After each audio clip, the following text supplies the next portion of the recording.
So guys, hi! I'm back. It's me again. Pero gusto ko lang i-share pala kung ano bang reason or possibility bakit ba ako na CS nung first kong nanganak. Kasi emergency C-section lang yun. Naka-schedule kasi ako no na mag-induce. Hindi pa naman talaga ako ready noon. I'm not sure kung 38 weeks pa lang akong pregnant noon. So, in-schedule ako ng OB ko for induction. And then, 5 a.m. yung schedule ko noon.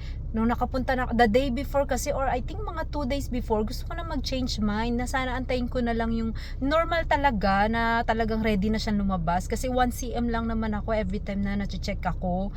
And then, pagpunta na namin doon, nagsabi na kami sa nurse doon na hindi na lang itutuloy yung induction, na kung pwede, i-cancel na lang or mag-wait na lang pa ako. But, inantay pa nila kasi yung OB ko na dumating, like 9 o'clock na yata dumating yung OB ko, I guess. I'm not sure kung 6 or 9. Pero nung dumating siya, talagang she tried to convince me talaga na ituloy pa din daw.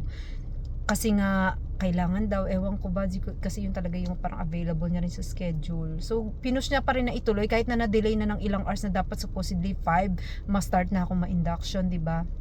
And then anyway, nung time na start na ako ng induction noon, na-induce na ako, mga 9 o'clock yun siguro. And kumbaga sa ano guys, parang feeling ko bumaba siguro yung blood sugar ko kasi bawal kumain, 'di ba? Kaya bandang hapon na is nahihirapan na raw yung baby, yung anak ko sa loob nga na hindi daw makahinga masyado, less daw yung oxygen niya at saka yung heartbeat yata. So kino-convince na nila ako doon na kailangan ko na raw na ma-CS, ganyan.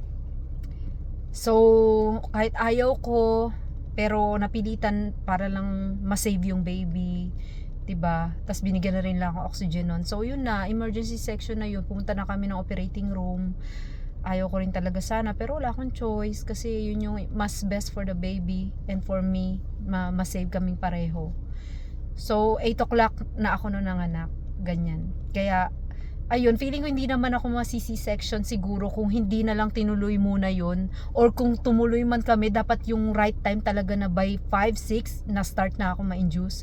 Kaso na delay pa kasi kaya feeling ko dahil yun sa hypoglycemia o bumaba talaga yung sugar ko noon, kaya yun yung naging effect sa ano ko talaga pagle-labor, ganyan. So, sana maging lesson learned din to sa iba guys, na sumunod sa right time. Yung oras talaga, huwag i-delay hanggat maaari. Kasi baka maging yun nga ang maging cause din talaga. So, yun lang po. Bye! God bless everyone!